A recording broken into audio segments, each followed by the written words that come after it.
diisi dengan neutral buffer formalin 10% atau formalin 10% yang bisa didapat dengan mudah di toko kimia. Nah, formalin 10% yang biasa itu biasanya warnanya biru. Kira-kira ada yang tahu nggak kenapa warnanya dia biru? Karena dikasih zat warna. Kenapa dikasih zat warna? Biar tidak disalahgunakan. Kan pasti sering dengar dulu bakso formalin begitu. Nah kan pemerintah kan punya akal juga begitu kan, nggak mau ditipu-tipu pedagang formalin terus kan, sehingga yang dijual bebas itu dikasih zat warna biru. Jadi kalau ada bakso kuahnya biru formalin berarti. Itu kan nggak mungkin gitu penjual bakso juga masa pakai formalin warnanya biru. Nah, kalau ini terlalu buffer formalin mungkin agak sulit, jadi harus pesan, dan yang pesen itu harus lab biasanya. Nggak bisa orang biasa. Atau bisa meracik, ada bahan-bahannya dia untuk meracik netral buffer formalin 10%. Tetapi nanti kalau kalian kerja di klinik mau kirim sampel ke sini bisa pakai formalin 10%. Jadi di lab patologi ini selain sampel dari anak-anak koas yang koasistensi di Kodil ya, koasistensi diagnostik laboratorik, itu ada juga sampel dari luar, dari fakultas sebelah FK, dari MIPA, dari univ-univ lain. Misalkan di Bali itu kan ada Warmadewa itu ya, itu Undiksa juga ngirim ke sini, dan juga klinik-klinik yang ada di Bali. Mereka biasanya ngirim sampel tumor biasanya kalau klinik-klinik. Karena untuk mengetahui tumornya itu apakah jinak, ganas, apa bukan tumor malahan. Jadi harus didiagnosis secara pasti. Nah di sini kita lab patologi veteriner menyediakan. Nah untuk jaringannya itu harus kalian pakai rasio 1:10.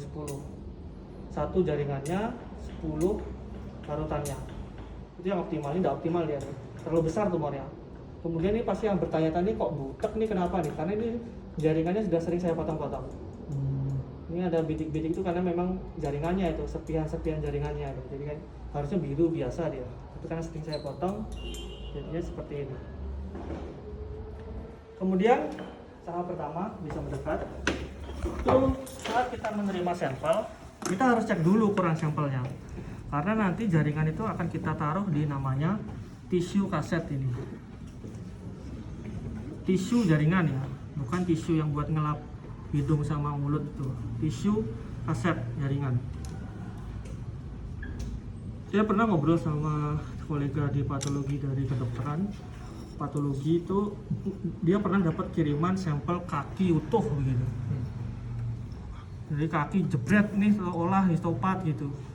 Ya kali kaki utuh begitu ya. Jadi nanti kalian misalkan di klinik kirim sampel, jangan kalau misalkan ada tumor tulang gitu misalkan ya, kakinya diamputasi, kakinya yang dikirim begitu. Ya ambil sampel yang representatif gitu, lesinya saja. Jangan yang utuh-utuh atau bahkan bangkainya langsung ditaruh ke sini suruh ambil sampelnya, ya enggak. Kalian nanti yang ngirim. Nah seperti ini kan tidak mungkin dia masuk ke tisu kaset begitu kan. Sebenarnya lebih besar dari ini sudah saya sering potong-potong. Besar ini. Kan tidak muat ini. Oleh sebab itu kita trimming dulu. Nah, ketika melakukan pemotongan juga tidak sembarangan, apalagi sampel yang tumor. Sampel tumor ini tumor kulit itu harus ngambil sampel yang representatif. Artinya jangan ambil permukaannya saja, jangan ambil tengahnya saja atau bawahnya saja. Harus lengkap dari atas ke bawah. Atau paling tidak atas sama tengahnya itu dia dapat. Agar nanti diagnosisnya itu pas begitu, nanti hasil slide preparatnya itu kita mendapatkan yang hasil yang representatif.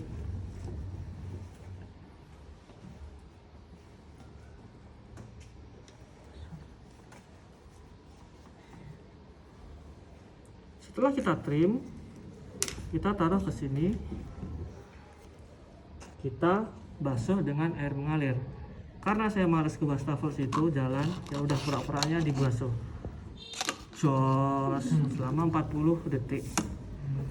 Kalau sudah, masukkan ke tisu kaset.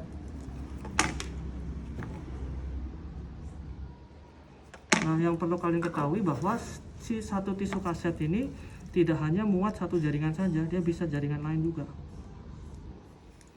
Contoh, kasus kodil kan kalian tidak mengambil satu jaringan saja. Otak kalian ambil, trakea, esofagus, jantung, hati, ginjal, usus, dan sebagainya. Kita biasanya kalau kasus kodil pakai 2 tisu kaset. organ kotor, organ bersih.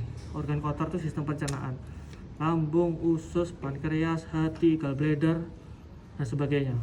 Nah, organ bersih baru nanti yang berarti otak dan sebagainya, yang lain. Limpa juga masuk ke sini, organ bersih. Jadi dua dia bisa. Jadi enggak nanti kita kodil satu-satu otak, satu tusuk kaset. Esofagus atau bangkrut lab patologi, tutup dia. Tapi selain karena masalah bangkrut itu tadi, ya memang bisa begitu. Kita masukkan ke sini. Yang jadi PR nanti ya itu PR-nya anak kodil nanti. Karena satu slide itu ada banyak organ, dia kan mikir ini mana nih organ yang ini identifikasi gitu. Dia bisa bedakan. Ya kalau pengen mempermudah ya satu ini, satu tisu kaset. Tapi kalau di kodil kita jatah cuma 2 slide. Satu organ kotor, satu organ bersih. Ini dia. Nah setelah itu kita tutup tisu kasetnya. Ini udah agak patah, ini agak susah masukinnya.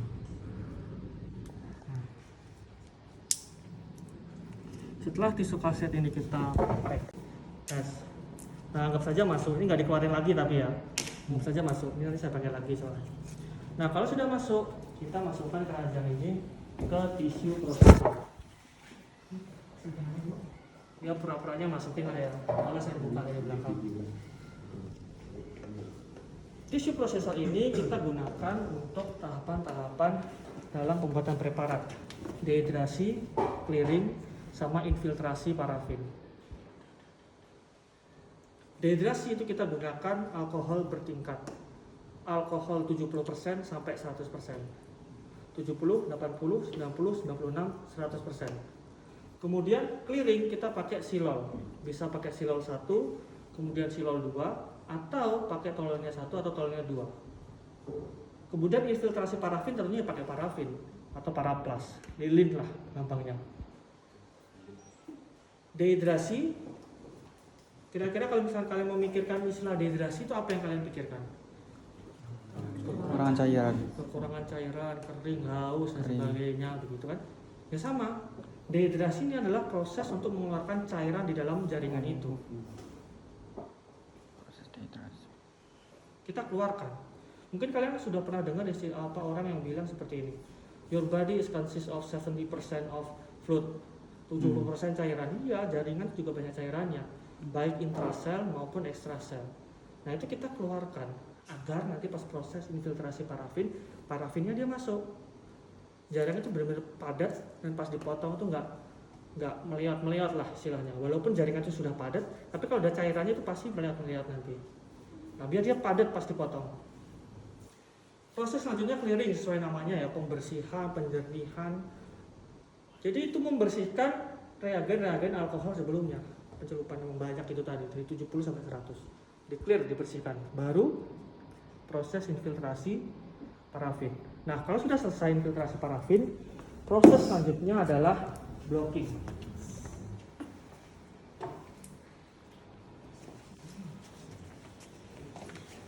Nah, ini disclaimer ya, untuk blocking kita nggak pakai ini lagi. Nanti kita pakai yang besi dia. Ada besi dia. Karena kan panas ini nanti. Ini pura-puranya saja. Nanti keluar nanti parafinnya cair, seret, kita blocking nanti bentuk kotak, kemudian kita tempelkan di sini. Nah, hasil akhirnya itu adalah padat dia. Ini tumor, ini sampel kodil. Penting. Nah, kalau sudah seperti ini kita bisa potong. Oh ya, saya juga lupa sampaikan. Di tisu kaset ini juga kita berikan label angka. Kode sampel apa ini? Misalnya 253.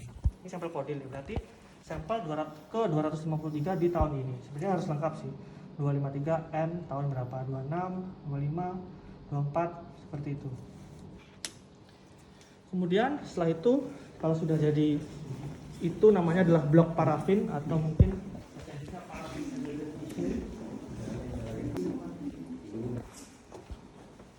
sectioning menggunakan mikrotom namanya di alatnya. Mikrotom ini memotong jaringan itu dengan ketebalan 5 mikrometer. 4 kali lebih tipis daripada rambut kamu. Rambut kamu itu 20 mikrometer. Ini 5 mikrometer. Tipis sekali. Tahapannya seperti ini. untuk di mikrotomnya. Ini untuk pengaman karena pisau tajam. Ini juga ada penguncinya, jadi pas waktu kita begini nggak tiba-tiba merosot ke bawah. Sudah, kemudian kita kunci. Ketika sudah siap, ya kita potong, buka kuncinya.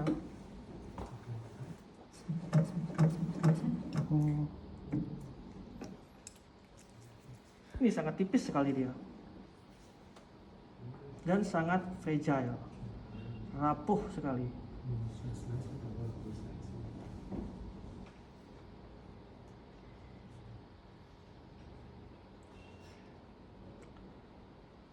Nah, ini sudah bagus dia, tidak ada yang bolong-bolong. Kalau ada yang bolong berarti potongannya tidak rata dia.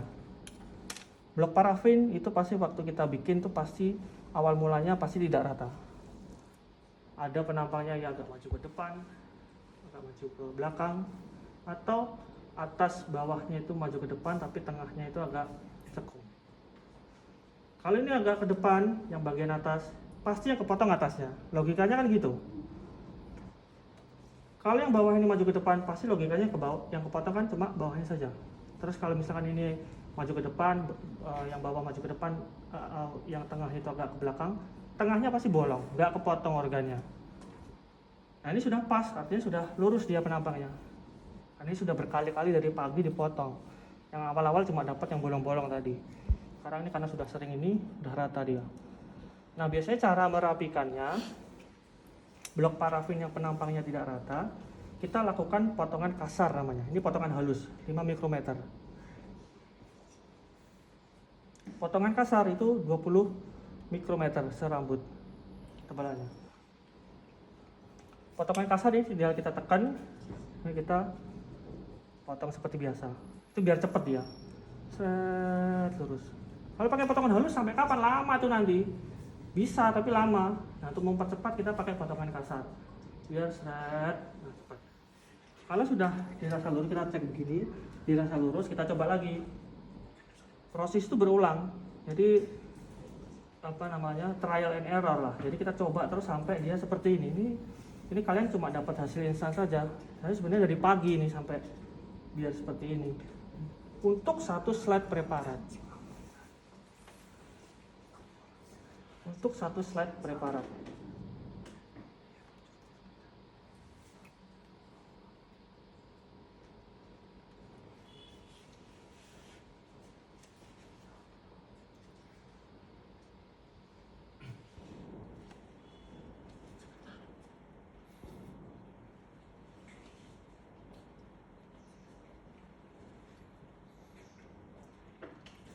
Nah setelah itu kita taruh di water bath, tapi ini nggak ada airnya, pura-pura lagi. Taruh seret. Setelah ditaruh, tadi kan seperti kalian melihat kayak potongannya kayak meleku-meleku gitu kan, kayak neko-neko. Taruh di sini nanti dia lurus dia. Suhu 37 nanti. Dengan suhu itu dia akan lurus dia. Nah kalau sudah lurus, kita tinggal pancing pakai slide glass. Seret. Tetapi proses itu tidak semudah itu. Pas saat kita mancing di sini, seret sobek, potong lagi. Seret berhasil sini, pas kita pancing pakai objek gelas, seret neko, ngulang lagi, potong lagi. Jadi seperti itu. Ada potensi neko juga waktu kita ambil seperti ini.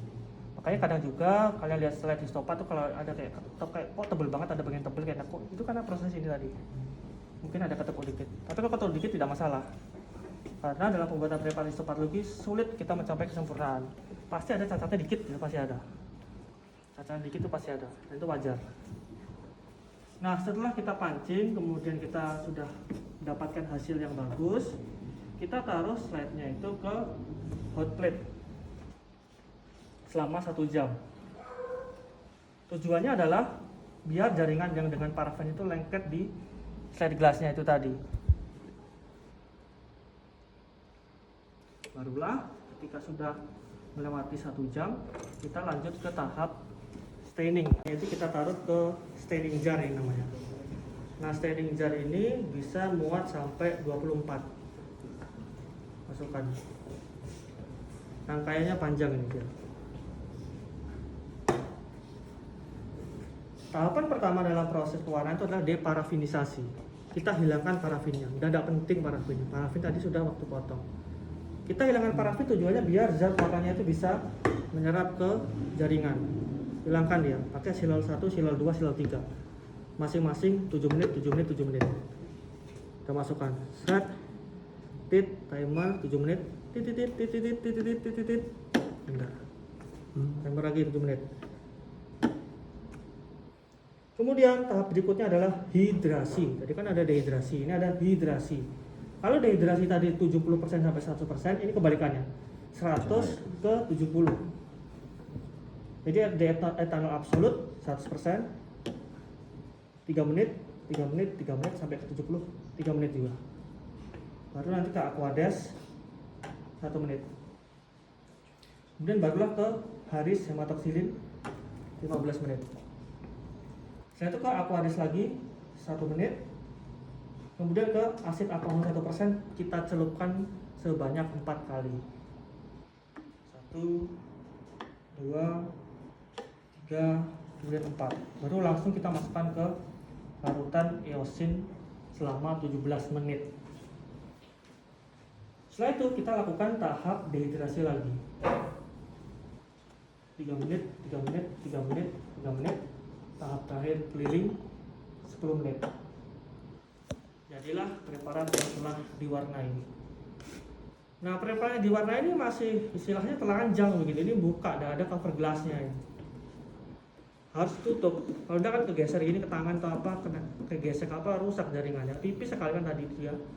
Pakai kuas yang halus saja bisa sobek. Apalagi kena gesekan mekanis, sobek ya. Harus dengan ditutup dengan cover gelas. Tetapi tidak seperti kalian membuat ulas darah kalau gelasnya tutup. Ini enggak. Kita tetesi dulu dengan zat perekat. Namanya entelan. Entelan itu merek ya, bukan nama zatnya. Zatnya itu kompleks ya, dia perekat. Mereknya entelan. Tetesi, tutup pakai cover gelas. Jadilah preparat histopatologi yang sering kalian amati saat praktikum patologi ataupun preparat histologi. Itu pun nanti tricky juga saat meneteskan, nggak boleh kebanyakan, nggak boleh terlalu sedikit. Kebanyakan bleber kemana-mana. Terlalu sedikit ada yang tidak melekat dia nanti, cuma bagian dikit-dikit pinggirnya ini tidak. Jadi harus presisi sekali. Nah kalau kerja di lab semua harus presisi, termasuk waktu-waktu ini tidak bisa ditoleransi, nggak bisa ditinggal-tinggal, disambi-sambi, tidak. Kerja di lab harus presisi. 2 jam, 2 jam.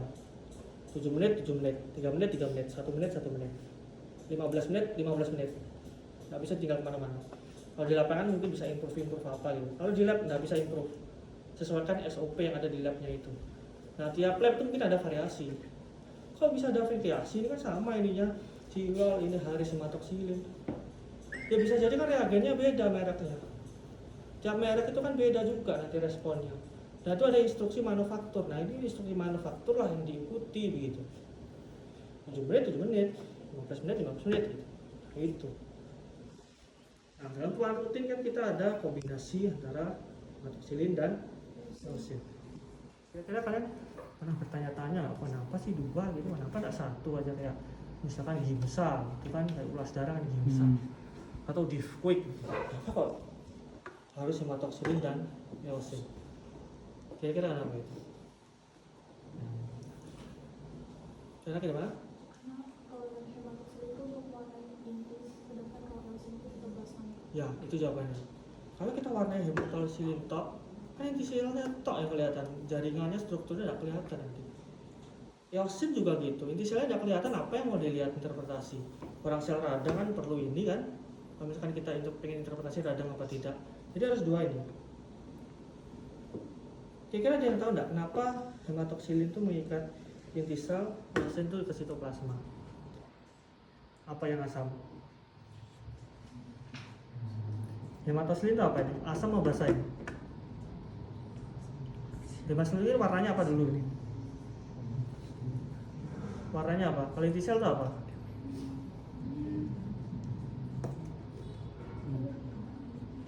ya biru, ungu gitu. Kalau eosin kan kemerahan kan warna eosinofilik gitu. Kira-kira kalau di kepala kalian, kalau sesuatu yang biru itu basah apa asam? Basah kan. Nah, sampai saya gitu aja gitu, feeling-feelingan. Biru terus bikin basah deh. Kalau merah kan kayak asam gitu. Nah, itu cara jalan pintasnya gitu. Tapi memang benar, pas bener aja gitu. Hematoksilin basah, eosin asam.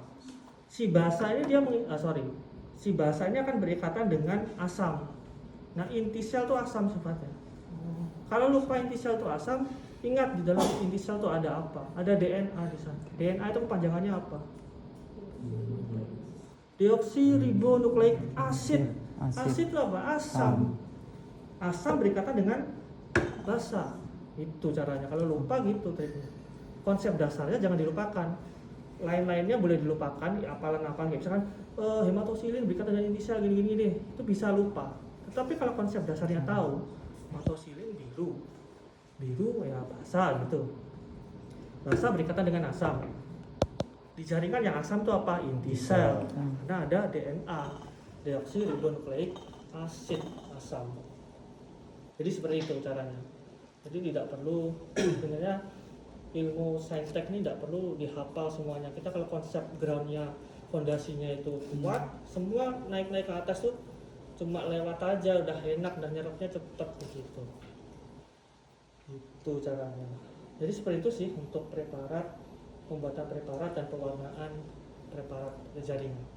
Nanti kita akan lebih detail saat kuliah pewarnaan jaringan dan teknik pembuatannya. Karena nanti kita tidak hanya bahas pewarnaan HE, banyak pewarna-pewarna khusus yang lainnya kita gunakan. Kenapa kita perlu pewarna khusus? Karena terkadang secara HE itu kita tidak bisa identifikasi suatu struktur itu dengan pasti. Contoh lemak, droplet lemak. Itu kalau pada kasus tumor itu bisa rancu, itu droplet lemak, itu glikogen, apa musin. Gak bisa dibedakan dia. Nah makanya ada pewarna khusus, misalkan pewarna khusus lemak, pakai oil red O, droplet lemaknya pasti jadi merah. Yang bukan lemak pasti tidak merah. Pakai Sudan black jadi hitam nanti lemaknya. Seperti itu contohnya. Atau misalkan pewarna khusus kolagen. Nanti misalkan kolagennya akan terwarna menjadi biru. Karena biasanya secara HE kolagen itu sulit kita lihat identifikasi karena dia bertumpukan dengan struktur-struktur yang lain. Kita ingin menonjolkan mana sih yang kolagennya gitu. Nah itu biasanya penelitian-penelitian tentang anti-aging misalkan itu. Anti-aging kan berkaitan dengan kolagen kan. Semakin longgar kerapatan kolagennya, itu semakin ada indikasi penuaan kan. Nah itu biasanya S2 biomedik FK itu sering ngirim sampel ke sini itu. Sampel kulit tikus disengaja di aging di papar sinar UV. Jadi kolagennya itu jadi longgar, jadi kayak meniru penuaan pada manusia. Kemudian dia kasih obat salep-salep formulasinya dia. Biasanya spesialis kulit yang gitu penelitiannya. Nah kolagen secara HE itu kadang tidak bisa diamati, sulit ya. Dan betul pakai bahan khusus, pakai mesenterichrome bisa, pakai picro Sirius red bisa. Nah di atas tadi ada, makanya tadi agak terlambat karena ada sampel S2 FK biomedik bahan khusus picro Sirius red. Jadi kita amati, kemudian kita analisis citra digitalnya, tingkat kerapatan kolagennya kita dianalisis juga. Beneran nggak nih salep yang dia kasih itu menghambat penuaan? Jadi seperti itu. Jadi mungkin itu saja untuk praktikum hari ini. Silahkan nanti dibuat laporan praktikumnya. Laporan praktikum itu nanti sebagai tiket ujian praktikum. Seperti tadi ini kan kalian menyetorkan laporan untuk tiket masuk ke sini. Laporan praktikum yang ini untuk tiket ujian praktikum. Yang di ujian praktikumkan histopatologi dan juga ini. Teknisnya menyusul. Di OASA sudah ada jadwal ujian praktikumnya kapan. Nanti sebelum itu akan ada pengarahan teknis. Jadi mungkin itu saja dari saya. Semoga bermanfaat. Ini kalian rumahnya di Jimbaran semua ya?